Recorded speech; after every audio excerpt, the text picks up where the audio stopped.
ወወልድ ወመንፈስ ቅዱስ አሐዱ አምላክ አሜን። መቃባ ከነልማ ከነፈሮ ቁልቁሉ ወቀየ ተኮ አሜን። ያለተምቱቶ ማቲ ዋቀዮ ከነ ዋቀዮ ሲንጃለቱ ስንሌ ከነ ዋቀዮ ጃለተን መቃ ዋቀዮትን አከምቱርተን አምሳቲ ከነጌሰን አሜን። ገለንስ አብያተው ጀነ ከሰገደት የፈኑ ከኑ ፈየመ ዋቅነ ቦቲ ከኛ ዋግኒ ቁልቁሎታ ዋግኒ ከኛ መቃንሰ ከንገለቶ ምኑ ፍያተው ጋማቲ ዋቀዮ hundumti keenya iyyuu dandeettii fi ogummaa inni nuuf kenneen waaqa keenya galateeffachuudhaaf kan uumamne yoo ta'u, gaabbolaawwan keenya haala yeroo irratti hundaa'een yuutuubii tokko jedhamu qindeessanii isa kanaan obbolaawwan garaagaraa barsiisuudhaaf waan karoorfataniif isinis gahee keessan bahuudhaaf gaabbootiin keenya akka dubbatan amantaan keessan akka duraanii akka abbootii haalli jireenya keessanii barri irratti jirtan garuu ogummaan keessan akka yeroo keessaniitti isiniif yaa ta'u jedhaniitini sagalee guddaadhaan nuuf dabarsanii jiru. Egaa haaluma kanaan Waaqayyoon kallattii tokko karaa sabiraatti isin dubbata akkuma jedhu sagaleen Waaqayyoo kallattii hundumaanuyyuu addunyaa kanarratti lallabamaa jira jechuudha. Kunis isa keessa isa tokkodha. Karaa miidiyaa sooshaal miidiyaa kanaan yuutuubii tokkee jettaniitiin ilaaltanii hundumaayyuu argachuu kan dandeessan faaruu garaagaraa akkasumas yeedaloo yaareedaabii kan ta'een kan qophaa'e walaloo garaagaraa akkasumas barnoota fi wantoota barumsa lubbuu fayyadan kan jedhame asirraa argachuu dandeessanii hundumti keessanuyyuu miseensa taataniitiin akka hordoftan maqaa Waaqayyootiin isin kan daawwachaa jirtan hundumti keessan tokkee tiyuubiin sagantaa isaa kan yeroowwan darbee caalaa jechaadha. Sagantaa haaraa yookaan immoo miseensota haaraa qabatee dhufe akkuma maqaa isaatti tokkee tiyuubiin kan walii gala gamtaa tajaajiltootati. Sanarratti jechaadha tokkee tiyuubiin miseensota dabalachuudhaan miseensa haaraa namoota jajjaboo ta'an qabatee isinii dhufee jira. Isinis immooyyuu miseensa haaraa kanaan wal bartanii eenyu akka ta'an eessarratti akka tajaajilan akkasumas immoo kana booddee akkamitti akka wajjin turuu qabnu kan wajjinii wal barru ta'a. Ammas tokkee tiyuubii wajjin sagantaa isaa hunduma hordofaati nu wajjin turaa isiniin jenna. Tokkee tiyuubii wajjin akka taatan maqaa Waaqayyootiin Tokkee tiyuubiin bara barnaa kana keessatti karoora hedduu qabatee barsiisota bebbeekamoo fi abbootii luboota akkasumas faarfattoota gurguddaa fi faarfattoota ijoollee xixiqqaa sagalee isaanii mi'aawu qabatee isin barsiisee isin hubachiisuuf qophii isaa xumureera. Tokkee tiyuubii nu faana taa'aa gara tokkee tiyuubii gaafa dhuftan barsiisota faarfattoota fi namoota tapha garaagaraa qopheessuu danda'an hunduma isaa kan argattan ta'a. Tokkee tiyuubiin kan nama barsiisu kan nama bashannansiisuu danda'u sagantaa garaagaraa qabatee waan jiraatuuf hundumti keessanuu namoonni naannoo kana keessatti argamtan keessumattuu faarfattoota gaafa gubaa'een qophaa'e faarfattoota garaagaraa akkasumas taphattoota meeshaa kiraara hunduma qabatee waan jiruuf hunduma isaa affeertanii itti fayyadamuu dandeesse kan argattan kana hunduma tokkee tiyuubii irraa jechaadha. Tokkee tiyuubiin sagantaa garaagaraa qabatee jira. Tokkee tiyuubii wajjin turtii gaarii isiniin jenna. Faarfannaa isaanii dhaggeeffatanii kan hin quufne, qooqni isaanii kan mi'aawu, faarfannaa ijoollee daa'immanii walitti fufiinsa ni argattu. Sababa fageenyaaf waa rakkachuun oole. Maaliifis yoo jettan har'a yeroon tole gaabbi galuuf yaadnaan himachuudhaaf cubboo obbiraa dhabdanii luba abbaa lubbuu isuma fagoosan kan nutti dhiyeessu ulfaatas salphisee kan nutti agarsiisu maarree tokkee tiyuubiin nuuf dhiyaatee jira. Maal dhabdan maal rakkattan jedhee nu gaafachaa jira. Faarus yoo barbaaddan taphaa fi diraamaa barumsi wangeelaas achirraa argama. Tajaajiltoota illee yoo feetan argachuu akka garaa keessanitti wangeela barachuu akka laphee keessanittis wajjiniif faarfachuu namoota ciccimoo siniif qopheeffatee koottaa jedha afaan isaa guutee. Tokkee tiyuubii maarree isinis akkanumaan namoota ciccimoo yaa'iiwwan garaagaraa irratti hirmaachisuu yoo barbaaddan tajaajiltoota baay'ee ciccimoo ta'an luboota abbootii amantii fi daaqonoota garaagaraa akkasumallee faarfattoota daa'immaniif warra jajjabaa akkasumallee walaleessitoota garaagaraa qopheeffatee tokkee tiyuubiin koottaa jechaati jiraati. Isinis koottaa gara tokkee toobii like, share, subscribe gochuudhaan tokkee tuubii faana taatiin waan tokkee tuubiin isiniif qopheesse hordofaan dhaamsa keenya odeeffannoo dabalataaf 0919 52 60 67 akkasumas 0922 11 91 60 nu argachuu dandeessu.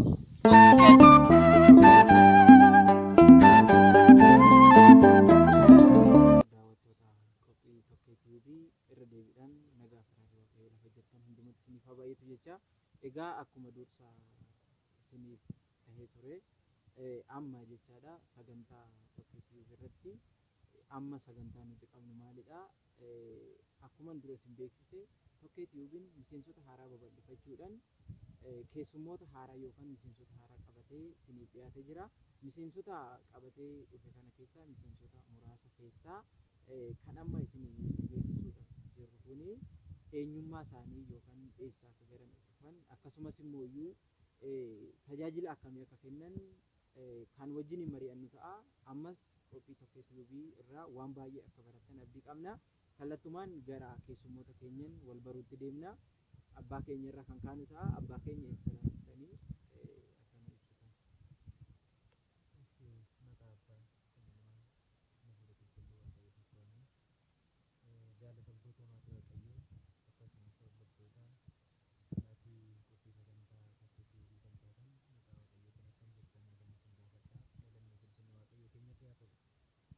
Galatooma jalqaba irratti gaafii nagaa gottanii deebisuudhaaf maqaan koo luba barsiisaa Adaanaa Taaddasaa jedhama.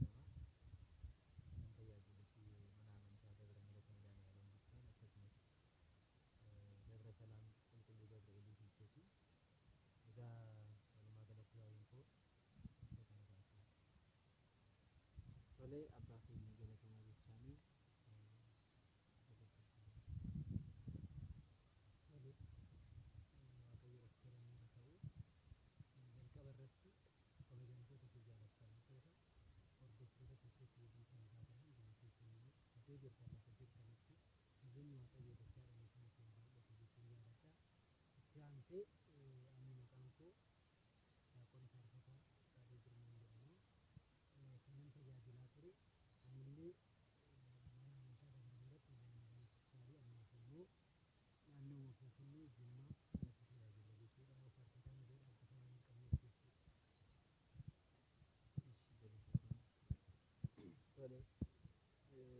guyyaa har'aa kanaan kan nu ga'e waaqni abboota keenyaa kan galatoomuu dhuffaatee dhufaa ta'u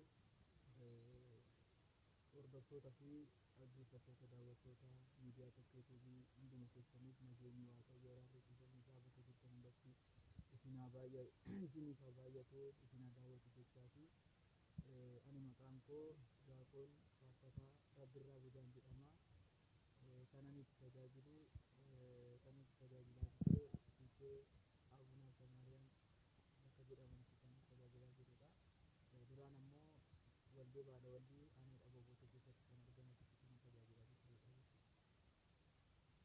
Tolee keessummoota keenyaan irra deebiidhaan ittiin jiru baga nagaan kan jennee ni jirra.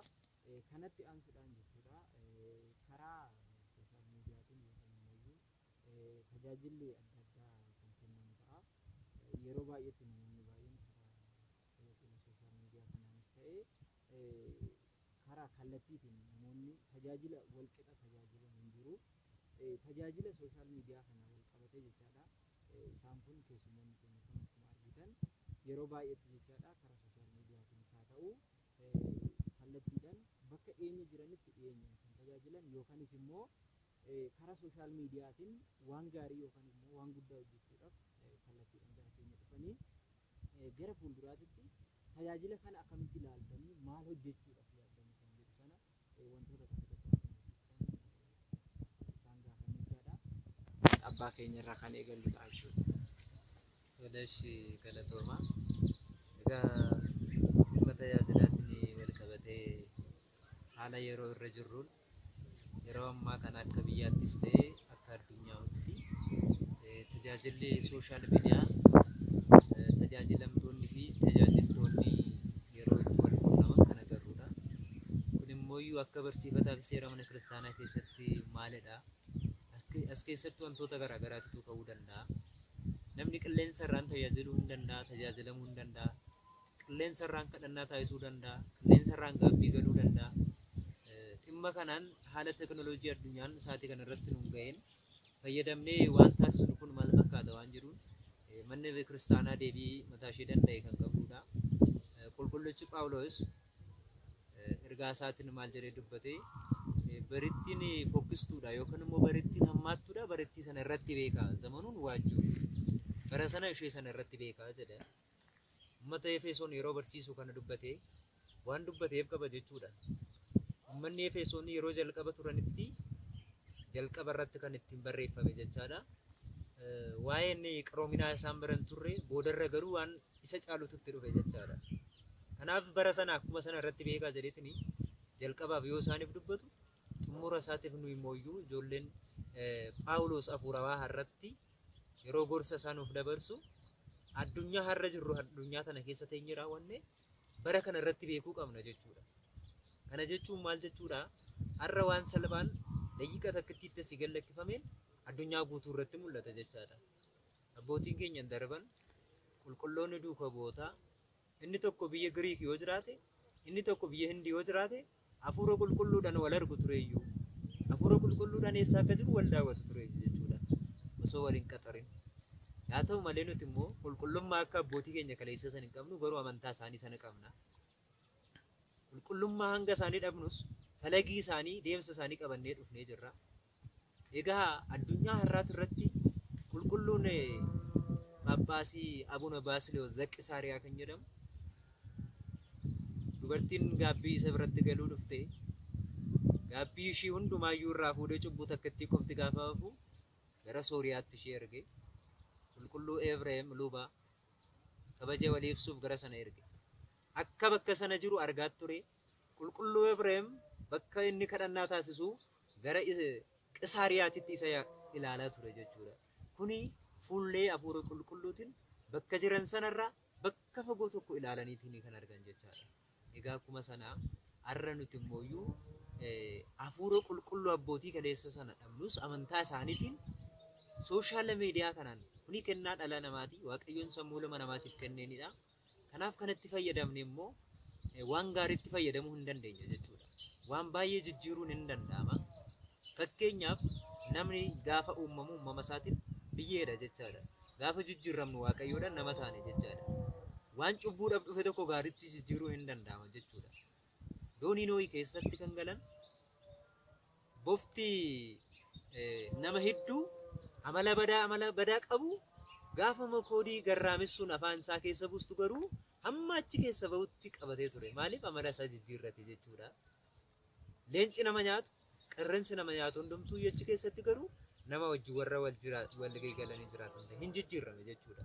Mana amantaa keessa hundumtuu gaafa galu, uffanni kun mana amantaa keessa gaafa galu, achi keessatti meeshaa qulqulluu ta'ee lakkaawwama. Bishaan mana amantaa keessa galu sabala ta'ee jijjiirrama. Hundumtuu jijjiirrama jechaadha, jijjiiruu dandeenya. Kuni muka fannoo waaqayyoo muka jechuu dandeenya. Mana waaqayyoo yoo seenu garuu muka sanarra hafuurri qulqulluu waaqayyoo buree humna qaba jenna jechuudha. Akkuma sana kanas immoo laphee keenya hafuura qulqulluu keenyatti hafuura qulqulluu waaqayyootiin amannee yoo fudhannu isa cubbuudhaaf fayyadaman, isa cubbuun irratti baay'atu, isa badiin irratti labsamu waan gaariitti jijjiiruu hin danda'ama jechuudha. Barumsa ittiin barachuu hin danda'ama jechuudha. Sagalee waaqayyoo ittiin dabarsuu hin danda'ama jechuudha. Dhugumatti yeroo kana keessatti dhageenyee akka hin dhageenyetti, agarree akka hin agarretti akka hin taaneef waaqayyo sababa nu dhabsiisu kallattii kanaan addunyaan hundumtuu wangeela Kiristoos akka baratuuf daandii isaa diriirsee kanaaf tajaajila bareedaa fi filatamaadha jedheetiin hin nama. Tole abbaa keenya waaqayyo sagalee jireenya isaanii dhageessisu. Tole obboloota keenya faarfataa Diyaaqoon Robbirraa asumarraan gaafii kana wal qabatee kan isaaniif dabalu namoonni baay'een yeroo garagaraatti tajaajila afaan hin qoodame irratti wantoota garagaraa kan dubbatanidha. Tajaajila kana keessatti mee tajaajila afaanii kana maal jettan isin? Fakkeenyaaf amma namoonni baay'een namni kamuu mana waaqayyoo keessatti yookaan immoo gara mana waaqayyoo gaafa dhufu yoo afaan inni danda'uun hin dubbatamne sababni inni mana waaqayyoo dhufee deebi'u sunuufiyyuu meebii galuufi dhiisuu danda'a. Fakkeenyaaf amma dhaloonni barate yookaan immoo iyyuu qaamni baratu meebii waan dhaquuf beekuu danda'a jechuudha. Fakkeenyaaf tajaajila baadiyyaa irratti namoonni baay'een jechuudha abbootumti keenya gaafa baadiyyaa deeman maal godhu afaan uummanni suni fayyadamu dhiisanii afaan biraatiin uummata sanatti lallabu jechuudha. Kana mee akkamitti ilaalla yookaan yoo maal sirreessuu dandeenya maal gochuu dandeenya akka keetti ati maal gochuu dandeessa? Tole galatooma dhugumaan durirraa kaasee hanga yeroo kanaatti kan jiru keessattuu akka biyyattii keenya kanaatti rakkoo guddaan uummata keenya mana keessa baasatii hoolota waaqayyoo gola keessa harcaasatii jiru rakkoo guddaan rakkoo afaaniiti. Kun eenyuma biratti waan beekamaadha jechuudha. Afaan tokkichi akka waan afaan ergamoota irraa nuuf kennameetti ilaalame afaan uummanni hin dhageenye akka waan dhagaa bishaan irratti naquu sana bara hedduu wangeellis tola lallabamaati tureera. Uummannis tola deddeebi'aati tureera. Gowwummaa bara qaroome keessa uummanni afaan keenya aadaa maal jechaati dhufeera. Sababa kanaan waldiddaan afaan gidduutti warroota afaan uummanni fi warroonni afaan kana didaa jiran immoo waldiddaa guddaan uumamaati tureera. Sababa kanaatiin immoo uummata miliyoona lakkaaman manni kiristaanaa dhabdeetti. Kuni dogoggora guddaadha. Waaqayyo duuka bu'oota isaatiif kan kennu duuka bu'oonni afaan takka duwwaa beekatii kan turan akka isaan afaan 72 beekan kan taasise afaan 71 kan itti dabaleef duuka bu'oonni kun addunyaa kanarra deemanii afaan uummanni kun addunyaa kanaa danda'u akka barsiisaniif malee afaan matakittii sanaan utuu haa baratanidha ta'ee jiraate waaqayyo hafuurri qulqulluun afaan sana isaaniif ibsu ture. Kuni fakkeenya nuu ta'uu qaba. Kitaaba kanarraa nuti barnoota guddaa barachuu qaba. Jeneraali namni tokko amantaadha gaafa jennu waan dhugaa ta'e isa qulqulluu ta'e waan dogoggora hin qabne irratti bobbaanee jijjiirama guddaa finna jenneeti kan nuti yaadnu. Amma nuti faarfattoota afaan kamuu beekuun nama barbaachisa. Maaliif jennaan hoolaa bade deebisuudhaaf ati yoo karaa hin beekne maal gootee deebisa? Afaan jechuun karaa ittiin uummata ittiin barbaaddee argattu malee waan addaa tokko miti. Uummata san barbaaddee deebisuudhaaf dirqama kee maal gochuu qabda? Afaan isaanii san beekuu qabda. Aadaa isaanii san beekuu qabda. Kana duwwaa miti.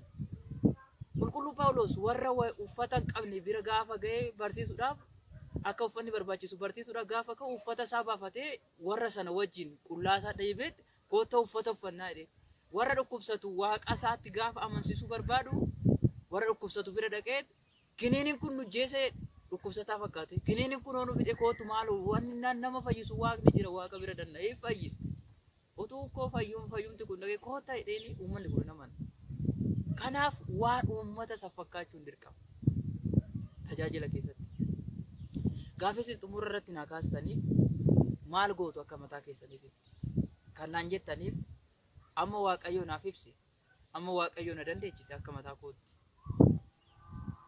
Amma waaqayyo naaf ibse afaan ammaaf kanan beeku afaan lama afaan Amaariyaa namni nan danda'a afaan Amaariffaan amma ta'e muraasa nan danda'a afaan Oromoo nan danda'a. Afaanota kana lamaaniin lafti ani jiru afaan Oromoo dhagaa yoo ta'e afaan Oromootiin tajaajiluudhaaf daangaan qabu keessa kiyya. Bakka afaan Amaariyaa duwwaa danda'u bakka afaan Amaariffaa qofa danda'an yoo naqe afaan Amaaraatiif tajaajiluudhaaf homaa keessa deebiin qabu. Ala kamiifuu kan hin dhaamsus isa kan akka kitaabni qulqulluunis kan nu barsiisu kan warri miidiyaa kana daawwatan hundumti keessan bakka jirtan keessanii warri nu daawwatan hundi keessan afaan dandeessan tajaajila afaan biraatis barachuudhaaf yaala tajaajilaaf akka sanitti tolutti jechuun barbaada. Waaqayyo immoo humna nu godheetiin karaa isaa akka nuuf ibsu hoolota keenya akka nu barbaachisu fedhaaf eeyyama isaa nuuf haa ta'u jechuu barbaada. Tolee obboleessa keenya faarfataa Diyaaqoon Rabbirraan wanta gaarii yookaan yaada bareedaa nu kaasanii yaada isaaniirraa waan gaarii akka barannu yookaan waan baay'ee akka hubannu abdiin qaba. Akkasumas immoo obboleessi keenya dhumarratti yookaan gaafii ishee dhumaati. Isuma tajaajila kanaa wal qabatee akkamittiin tajaajiltu, eessa tajaajiltu, haala kamiin tajaajiltu kan jedhu yookaanis immoo obboleessi keenya asitti argitan faarfata Daaqoon Fiqaaduun kennaa garaagaraa qabu. Kennaa isaanii gara fuulduraatti kan ittiin tajaajilanidha. Kennaa isaaniitirra kaasanii maaliin akka tajaajilaa jiran akkasumas tajaajilli isaanii maal akka ta'e nuuf ibsanii kallattumaan gara isaaniitis. Tole, jalqabarraa yoo nan jalqabe seera uumamaa irratti maal jedha? Waaqayyoon uumama hundumaayyuu uumee ilaale gaariis akka ta'e argee jedha. Uumamni uumame hundumtuuyyuu badaan hin jiru wanti tokkoyyuu jechuudha. Egaa maafan kana gadi kaasee gaafa teknoolojii fayyadamnu, gaafa sooshaal miidiyaa fayyadamnu waan addaa uumama sanaan ala uumne hin jiru jechuudha. Uumamuma Waaqayyoon uumee bareedadha jedhe sana kan dubbatame sana immoo sheeppi goonetii Waaqayyoodhaaf oolche. Isuma badee ture sana gaafa bilbila fayyadamnu, bilbila jechuun waan adda addaa irraa, sibiila irraa, pilaastika irraa dhufee walitti dhufeetii uumameetii, ibsaa irraa dhufeetii waan garaagaraa dhufee walitti dhufe ta'ee bilbila ta'ee ittiin tajaajilamne jechuudha. Kana jechuun immoo uumama Waaqayyootiin ala wanti baane tokko hin jiru. Uumama Waaqayyoon ganama gaariidha jedhe sana gaarii goone ittiin fayyadamaa jirra jechuudha. Kana jechuun cubbuu tokkoyyuu hin qabu jechuu barbaade. Egaa gaafa kana Waaqayyoodhaaf oolchine dhaloota baay'ee fayyisneerra kan du'e jechuudha. Maaliif dhalli namaa umurii isaa qaalii ta'e xiqqeenya keessa jirtu tana xiqqoo tana waan hin taane irratti dabarsa jechuudha. Qaldii garaagaraa laaleet sammuu ofii bashannansiisuu, sammuu ofii bohaarsuu barbaada. Waan nama dhibu sammuun qaldiin sammuu namaa yeroodhaaf bashannansiisuu danda'a, bohaarsuu danda'a. Garuu bohaartii isa dhumaa hin qabne kan bara baraa nu kennuu hin danda'u. Jechuun Waaqayyo garuu har'as borus gammachuu bara baraa nu kenna jechuudha. Kanaaf nuti immoo dhaloonni sooshaal miidiyaa irratti galgala yeroo taa'u, yeroo firii ta'etti, yeroo waayifaa qabutti, yeroo konneeshinii laalutti waan addaa waan biraa laalurra isa kana laaluu ajajenneeti sooshaal miidiyaadhaan tajaajila kana karaa Oromootiin jalqabne. Kuni baay'ee mana amantaati irratti illee kan jajjabeeffamuu qabu. Uummanni hundumtuyyuu kana kan beekuu qabu sooshaal miidiyaan. Maali na wal qabsiisa, waan tokko na wal qabsiisa.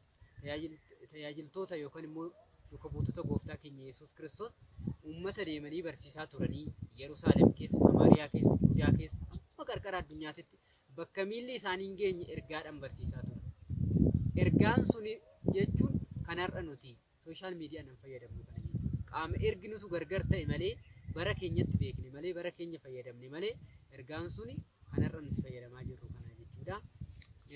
Kanatti aansetii gara gaafii gaafatametti gaafan darbu ani kanan tajaajilu tokkoffaa irratti faarfannaadhaanii akkasumas immoo itti dabalee meeshaadhaan yookaan immoo kiraaranii jechuudha kanan tajaajilu gabaabbinumaan. Waaqayyoon hunda keenya iyyuu nu haa eebbisu. Tole, obboleessa keenya faarfataa Daaqoon Fiqaaduu Waaqayyo sagalee jireenyaa isaa dhageessisu. Egaa maatii Waaqayyoo yaada isaaniitirraa waan baay'ee akka baratan abdii qabna. Sababni isaa obboleeyyi keenya abbaa keenya dabalatee wanta baay'ee nu kaasanii sooshaal miidiyaa namoonni karaa gaariidhaan yookaan immoo waan gaariidhaaf fayyadaman wanta gaarii akka irraa argatan beekamaadha jechaadha. Namoonni baay'een garuu toluma sa'aatii isaanii yookaan yeroo isaanii kan achirratti xumuranidha. Kana hundumaaf immoo namni waan hojjetu tokkoof yookaan karoora qabaachuu qaba, waan godhu hundumaaf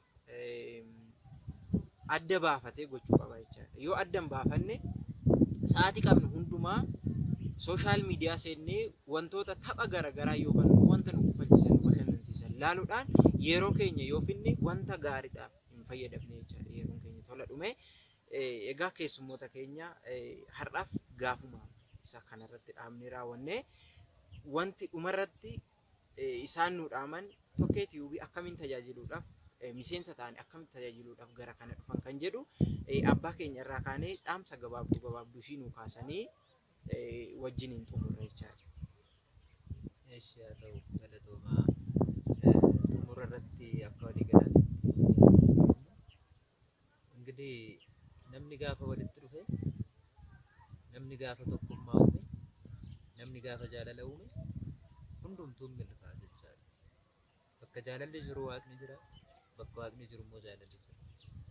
Kana yoo jennu nuti ijoolleen Waaqayyoo taanee aangoo guddaa, beekumsa guddaa fi dandeettii guddaa qabaanne osoo hin taane dandeettii xiqqoo waaqni keenya nuuf kenne hamma beeknu tarii amma keenya kan nu banne jiru laata tarii ammana kan hin beekne jiru laata waan jiru dabarsuudhumaaf malee addatti beekumsa adda addaa yaa ta'u malee garuu hamma baranneen hamma beekneen qulqulluun Phaawulos ilma isaa hafuuraa yoo gorsu hamma baratte kanaan barsiisii jedhee barattee nyurraa akka baratte beektu hamma baratte kanaan barsiisii jedhee kanaaf waan beekne waan dhageenye kana immoo dabarsuun dirqama waan ta'eef haala yerootti fayyadamnee kallattii kanaan tokkeetti yuubii kala sooshaal miidiyaa hundaanuyyuu argachuu dandeessanii karaa FB, karaa TikTokii, karaa Telegiraamii hundumaanuyyuu fayyadamuu dandeessanii tokkoffaanuu familiyeetiif ta'uu danda'a.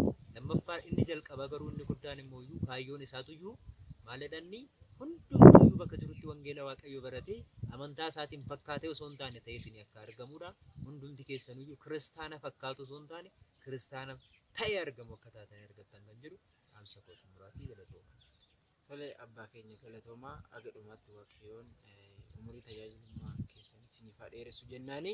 Kana boodas immoo tajaajila gaarii yookaanis immoo tajaajila baay'ee bareedaa ta'e akka nuuf kennan isaan abdannaa. Obboleessa keenya faarfataa Daaqoon Gabbalaatti darba. Tole ani akka yaada walii galaatiitti jedhee gabaabsee kan hin kaa'u. Gaafa yaadnu amma tokkeetii yuubiin kun maalirraa dhufe tokkummaa jecha jedhurraati kan nuti fudhanne. Tokkummaa jechuun immoo tokkummaa tajaajiltootaati. Faarfattoota baay'eetu nu wajjin jira. Rabbiif galanni haa ta'u.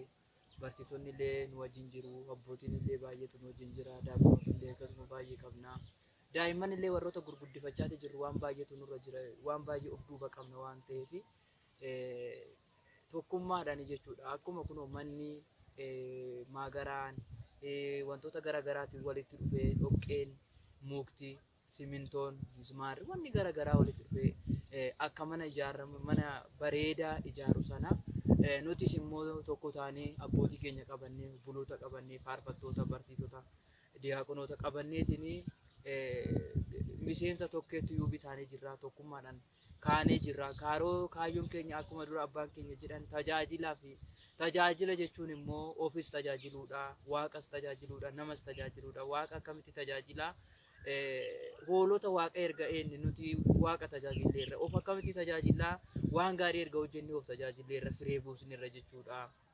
Uummata akkamitti tajaajila? Sagalee Waaqayyoo warra hin baranne, warra sagalee Waaqayyoo bira hin geenye biraan sagalee Waaqayyoo kana qilleensa irraa hin geenye uummata kanas tajaajillee jirra. Kanaaf tokkummaa kanatti jechuudha. Tokkummaa kanatti faarfattoota garaagaraa taatanii warri fagoo teechanii miidiyaa kana daawwachaa jirtan gamanumaan sabiskiraayib gochuudhaan akka nuti dabalamtan maqaa Waaqayyootiin isin gaafanna. Gama biraatiin immoo baay'een keenya kallattiiwwan garaagaraatiitti kan nuti bobbaanu nuti iddoo tokkotti miti. Fakkeenyaaf obboleessi keenya amma akka gaafii inni isaan nu gaafachaa jiran yuunivarsiitii Dabra-Taaboor irra kan jiranii achitti warreen immoo isaan quunnamuu barbaadan Dabra-Taaboor yuunivarsiitii keessa warri jirtan yuunivarsiitii kanarratti isaan quunnamuu hin dandeessu. Obboleessi keenya faarfataa Daaqoon Fiqaaduunis immoo akkasuma yuunivarsiitii Jimmaarra jiru. Yuunivarsiitii Jimmaarra warri jirtan hundi keessaniyyuu gama isaaniitiin miidiyaa kana quunnamuu dandeessu. Akkasumallee abbaan keenya immoo asumatti magaalaa Fiichee keessa ta'anii gama adda addaatiin tajaajila gurguddaa tajaajilaatidha kan isaan jiran waan ta'eef isaanis keessattuu manni magaalaa keenya kanaa akka jirtanitti gama isaaniitiin miidiyaa keenya kana quunnamuu dandeechanii. Anis immoo yuunivarsiitii Walaayittaa Sooddoo Damee Dawroo Tarcaa kan jedhamu achitti iddoo sanatti argachuu dandeechanii. Kanaaf haala kanaatiin tajaajila keenya kana babal'isnee uummata baranne gara barsiisnee maqaa Abbaa Ilmaa Hafuura Qulqulluu Waaqa tokkoon cuubatii barattoota koo taasisaa akka Waaqayyo jedhe nutis maqaa Waaqayyoo qabannee barumsa uummata isaa kana barsiisnee daandiirraa warra badan hoolota badan barbaannee gara daandii Waaqayyootti akka deebisnu maqaa Waaqayyootiin inni isin gaafadha. Waaqayyo hunduma keenya akka jabeessu fedhaaf eeyyama isaanuuf haa ta'u. Tole obboleessa keenya Waaqayyo isaa eebbisu jechaati. Egaa obboleessi keenya wanta baay'ee nu kaasee akkamitti akka tajaajiluu qabu wantoota garaagaraa nu kaasee jira. Kana biratti wanti ani jechuu barbaadu egaa obboleessi keenya faarfataa Daaqoon Rabbirra kan jedhamu kennaa baay'ee nama qabudha. Nama baay'ee cimaa nama jabaadha. Daqiiqaa tokko keessatti walaloo hagana hin jedhamne yookaan immoo baay'ee wantoota nama taphachiisuu danda'u daqiiqaa keessatti nama create gochuu danda'udha waan ta'eef obboleessa keenya gargaarsa isaa kan barbaadan gama kanaanis asumaan akka isa qunnamuu dandeessan isiniin jenna. Ammas obboleessa keenya Waaqayyoon umurii dheeraa isaaf haa kennu, mana Waaqayyoo keessa akka turu Waaqayyo isaa yaa gargaaru jechaati. Dhumarratti obboleessa keenya yaada xumuraa nuu kenne sagantaa keenya xumurra jechaadha.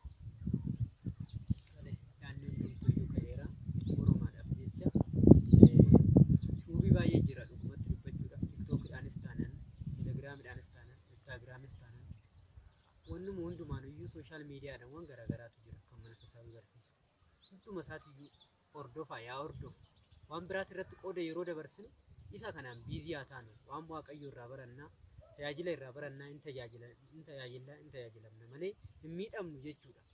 Garuu tokkee tiibii waan adda isa godhu dubbachuu barbaade tanan waan adda isa godhu keessaa tokko ijoollee faarfattoota daa'immanii faaruun isaanii raajii ta'e kan mi'aawaa ta'e akkuma qulqullichi Daawit maafa daqiiqoo hixaanaat astadaaloo keessi baate afaan daa'immanii keessa galata kee keessattaa jedhee Waaqayyoon galata isaa mi'aawaa afaan isaanii irra kaa'ee kan dhaggeeffatanii hin quufamne kan yeroo hundaayyuu namatti yaadatamu galata ijoollee kana daa'imman kanaa tokkitu irratti takataataayidhaan argachuu dandeessu jechuudha.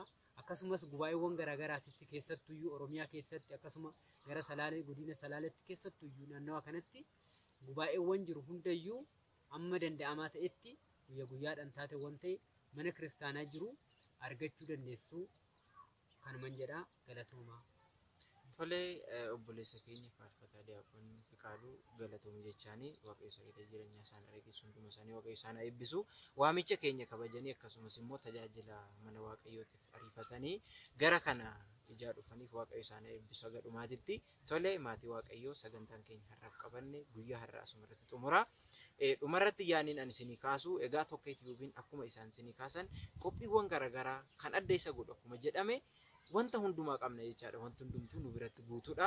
Barsiisota qabna, faarfattoota qabna, akkasumas immoo abbootiin illee nu gidduu jiranii jechaadha. Kana booddee wanti nurraa eegamu maalidha ree? Hundumti keenya tajaajilaaf qophoofne, tajaajilamuudhaaf qophoofne gara kanatti dabalamne tajaajila walirraa fudhachuudha jechaadha. Yeroo ittaanutti immoo kan nuti isiniif qabannee dhiyaannu faarfattoota daa'immanii xixiqqishuu ta'an keessummoota godhannee miseensa kan ta'an gara kanatti daballee akka keessummaatti isinii affeeruudhaaf qabannee isiniif dhiyaanna. Yeroo lammaffaa irratti nu eegaa isiniin jenna. Tokkee tiibii kan daawwachaa turtan hundumti keessanuu lafa jirtan hundumatti galanni keessan guddaadha. Waaqayyo isin haa eebbisu. Oolmaa gaarii isiniin jenna.